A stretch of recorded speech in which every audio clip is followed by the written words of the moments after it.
What's up, everybody? This is Lee Price here, checking in at the Carnegie Library in Pittsburgh in the Beachview branch. Actually, getting ready to do a drawing workshop with the teens here. This is actually now my third. It's going to be my third workshop, and so far they've been going well. I worked with the younger kids and did a painting workshop in the South Side. On Thursday, I was down at the main campus and did a drawing workshop with teens there. There was a lot of teens present, so that was a pretty cool experience. And we're just going to be doing a basic, simple drawing exercise where we're going to use tracing paper.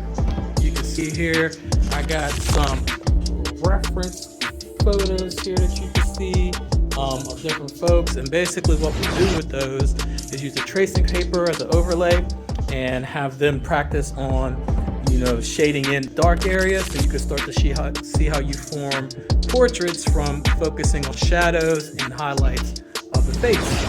So that's what the plan is today, and I'm hoping things go well. All right, thanks.